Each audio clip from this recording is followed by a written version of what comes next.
Good evening, everyone, or good morning, or good afternoon. Whatever time you're watching this, I hope that you are understanding that you're right where you're supposed to be and that life is for you 100%, 100% of the time.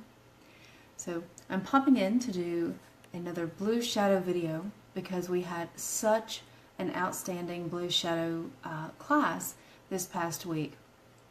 Now, it ended up being a very small class, and that's okay because I think that the size of the class was absolutely perfect for what the people who were in the class needed.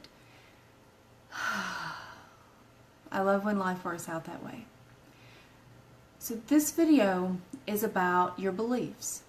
So in shadow work, you have shadows. There are these things that you deny or resist or don't want to be true about you or don't want to be an aspect of your personality. But limiting beliefs are very similar to shadows, and in some cases they are shadows. Now, so that's not confusing at all, right? So here's the difference. You can come up with a shadow that really is a trigger for you, but once you start working with that shadow, you realize that it's just a guiding belief that's actually leading you to the real shadow. We saw that with every person in the room on Thursday night.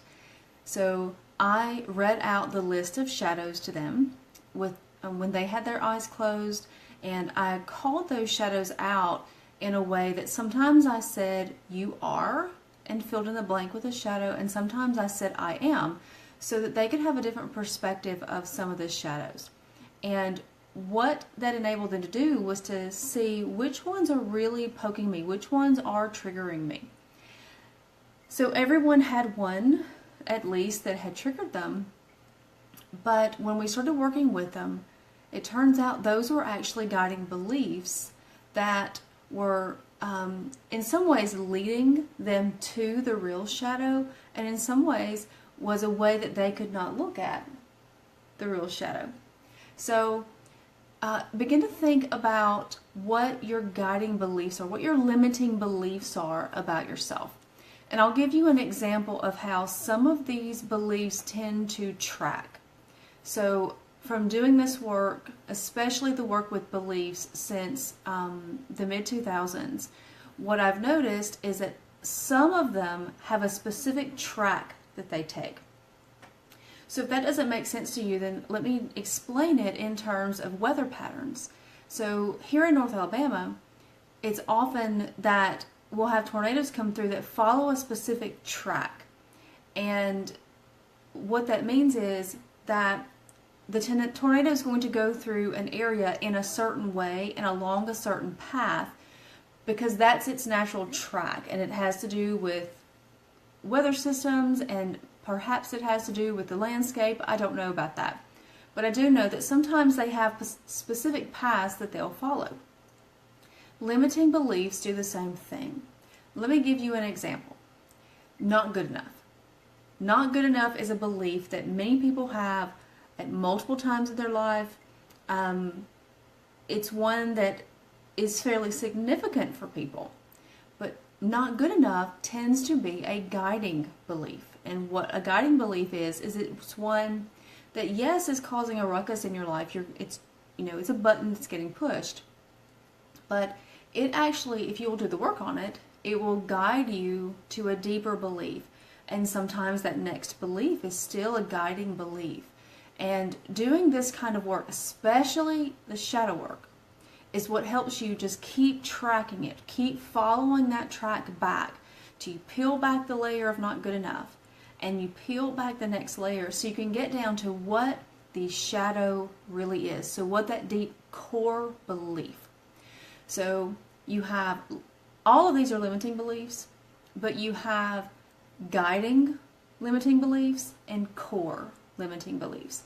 And core limiting beliefs, those are those shadows. Those are the ones that are really causing you to be inauthentic in your life, take things personally, be in codependent behaviors, be in addictive behaviors, etc., etc., etc. So here's that example. I'm not good enough because So here's the trick. You just keep asking because and keep following the rabbit hole. So I'm not good enough because I'm stupid. So stupid is another limiting belief. But in this case, it's a guiding belief. Well, I'm not good enough because I'm stupid, and because I'm stupid, no one will love me. So I'm unlovable. So there's another belief, another limiting belief. So we have three. We have not good enough, stupid, and unlovable. Now, all three of those are causing problems in your life, perhaps, but are they the core of it all? So we can follow the track even further. I'm not good enough because I'm stupid. Because I'm stupid, I'm unlovable. And because I'm unlovable, I'm alone. I'll just end up alone. No one will want me and I'll be alone. So in this case, then alone might actually be the core belief that is wreaking havoc over your life. But even still, alone might still be a guiding belief. So let's track it a different way. Let's track it deeper. I'm not good enough because I'm stupid. And because I'm stupid, I'm unlovable. And because I'm unlovable, I'll be alone.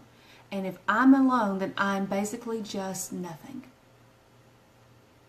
So nothing is actually the core of it all. Nothing is the shadow. So anytime that someone else in your life is sort of mirroring that behavior, so when you see someone else who's talking about, well, I'm just nothing, I don't matter, etc., you're getting poked, you're getting triggered. But here's the trick. Here's the trick that these beliefs do. The beliefs of nothing is not the only thing you're getting triggered by. You're getting triggered by not enough. You're getting triggered by stupid. You're getting triggered by unlovable. You're getting triggered by alone. So you have that core, and that core has all of these little tendrils and arms that are reaching out, and then you're getting mirrored with people. People are being your mirror, and you're getting triggered, and your buttons are getting pushed, and you're being reactive, and you're taking things personally, and you're becoming codependent, and. So, begin to think about those shadow lists, and some of those shadows, if you went over the list and you highlighted or you circled the ones that really poked at you, track those. Ask some questions. Because I'm this, because I'm, and if I'm that, then. So follow it deeper. So this is where deep self-inquiry work comes in, where you're following these beliefs deeper. And this will be some pre-work for you for when we do some further work down the way, in the blue way, on beliefs. But this is a way for you to start to own those shadows a little bit more, because the truth is, you are not nothing. Never have been, can't possibly be. And you're not alone. And you're not stupid. You're not unlovable. And you are more than enough. Namaste, friends.